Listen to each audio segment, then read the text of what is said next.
Nama-nama tersebut cukup familiar di tengah masyarakat.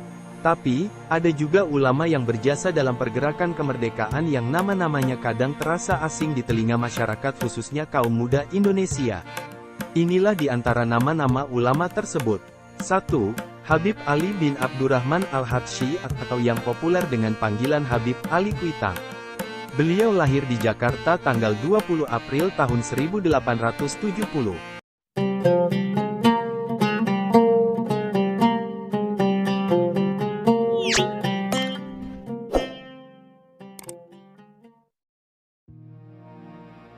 Ulama mempunyai status dan posisi strategis dalam Islam.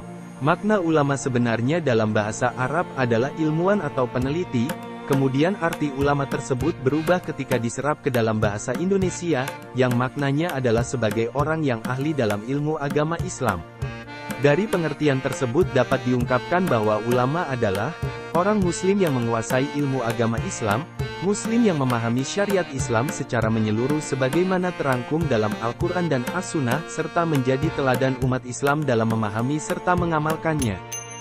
Dalam konteks merebut dan mengisi kemerdekaan, peran ulama dan santrinya dalam kemerdekaan Indonesia sangatlah besar. Mereka bahkan rela syahid mengorbankan harta, tenaga serta jiwa mereka dalam berjuang dan mempertahankan kemerdekaan.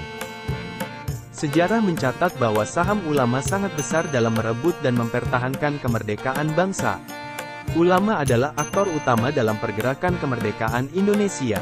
Dari banyak ulama tersebut yang banyak dikenal publik dan merupakan pahlawan nasional di antaranya, Kiai Haji Hashim Asy'ari, Kiai Haji Ahmad Dahlan, Kiai Haji Zainal Mustafa, Kiai Haji Agus Salim, Kiai Haji Mas Mansur, Kiai Haji Wahid Hashim, Kiai Haji Zainal Arifin, dan Kiai Haji Ahmad Sanusi.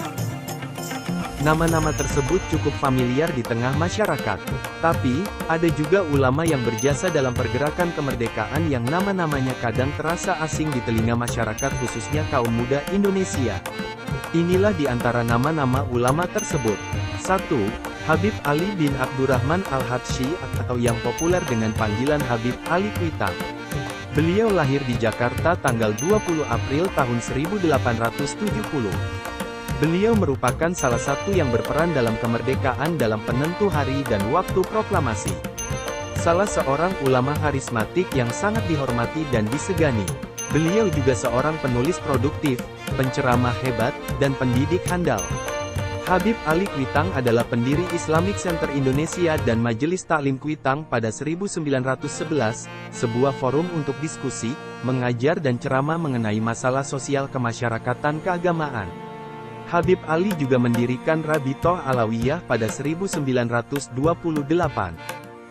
Penting juga untuk diketahui bahwa beliau adalah teman dekat sekaligus guru sang proklamator Bung Karno. Sebelum proklamasi kemerdekaan tahun 1945, Bung Karno sempat tinggal dan nyantri di Habib Ali Kuitang selama 4 bulan atas usulan M. Husni Tamrin. Tujuannya adalah untuk menghindari ancaman Jepang dan juga Belanda. 2. Al-Habib Idrus Al-Jufri. Tokoh ulama satu ini memiliki peran penting dalam kemerdekaan sebagai penggagas bendera pusaka merah putih. Al-Habib Idrus Al-Jufri lahir di Tarim, Yaman, tanggal 15 Maret tahun 1892. Beliau merupakan keturunan Al-Imam Al-Hawasah bin Abu Bakar Al-Jufri. Pada Muktamar NU tahun 1937 atas pesan Habib Idrus Salim Al-Jufri, Mbah Hashim Asy'ari mengusulkan bahwa bendera Indonesia adalah merah putih dan Soekarno adalah pemimpinnya. Beliau merupakan tokoh pejuang di Provinsi Sulawesi Tengah, dalam bidang pendidikan agama Islam. Pada usia 41 tahun dirinya mendirikan sebuah lembaga pendidikan Al-Khairot. Pada tanggal 22 Desember tahun 1969 beliau wafat di Palu, Sulawesi Tengah. 3. Al-Habib Syarif Sultan Abdul Hamid II. Sultan Abdul Hamid II merupakan tokoh bangsa yang sangat berjasa dalam kemerdekaan, salah satunya dalam perancangan lambang negara Garuda Pancasila. Beliau lahir di Pontianak, tanggal 12 Juli tahun 1913, merupakan salah satu peserta konferensi meja bundar saat Belanda akhirnya mengakui kedaulatan negara Republik Indonesia. Selain itu, Dirinya sempat ditugaskan oleh Bung Karno untuk merencanakan, merancang, dan merumuskan gambar lambang negara kita. Dikarenakan alasan politik, cukup lama Sultan Hamid II tidak diakui sebagai perancang lambang negara Indonesia. Dan, beliau wafat di Jakarta pada tanggal 30 Maret tahun 1978. 4. Al-Habib Hussein Mutahar. Beliau diberi gelar kehormatan negara Bintang Mahaputra atas jasanya menyelamatkan bendera pusaka merah putih dan juga memiliki bintang gerilya atas jasanya ikut berperang gerilya pada tahun 1948 hingga 1949, lahir di Semarang, tanggal 5 Agustus tahun 1916, beliau dikenal sebagai Bapak Pramuka Indonesia dan pencipta lagu kebangsaan. Lagu kebangsaan yang sampai saat ini masih dikumandangkan dan terkenal yakni Himne Pramuka, Syukur, Mars Hari Merdeka, Dirgahayu Indonesia dan tanggal 17 Agustus. Selain itu, beliau sendiri sempat mendirikan dan membina pasukan pengibar bendera pusaka, Paskibraka, tim yang beranggotakan pelajar dari berbagai penjuru Indonesia yang bertugas mengibarkan bendera pusaka dalam upacara peringatan Hari Kemerdekaan RI. Habib Mutahar juga aktif dalam kegiatan kepanduan. Ia merupakan salah satu tokoh ulama di gerakan kepanduan. 5. Habib Ahmad bin Abdullah bin Muhsin Assegaf. Tokoh ulama ini berperan penting dalam pergerakan kemerdekaan. Lahir di Yaman 1879, dikenal sebagai wartawan, sejarawan dan sastrawan keturunan Arab yang terkenal pada masa kemerdekaan. Beliau dikenal sangat gemar mengadakan perjalanan ke berbagai negeri tetangga untuk menemui ulama-ulama dan mengadakan dialog dengan para cendekiawan, sehingga beliau sangat dikagumi oleh pusat-pusat ilmiah pada masa itu.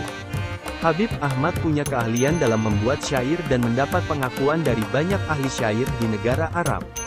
Selain itu Habib Ahmad juga punya keahlian di bidang kerajinan tangan dan elektronika dan pernah membuat sebuah alat musik yang dinamakan alarangan. Saat tentara Jepang datang ke Indonesia pada tahun 1942 dan menyerbu Hindia Belanda serta menyebabkan pertempuran yang sengit di Batavia menyebabkan Habib Ahmad pindah ke Solo. Setelah pertempuran mereda, Habib Ahmad kembali ke Jakarta dan mengajar di Kalibata. Al-Habib Ahmad Assegaf wafat di Jakarta. Pada 1949, beliau sempat ikut mendirikan Ar-Rabitoh Al-Alawiyah yakni sebuah kepengurusan yang mencatat nasab mulia Nabi Muhammad SAW. Melalui pergerakan tersebut, beliau mempunyai pengaruh yang sangat kuat di dalam memberikan petunjuk dan pentingnya persatuan di kalangan umat Islam dalam menghadapi penjajahan. Semua itu dapat dilihat dalam kasidah, syair serta nyanyian yang beliau karang.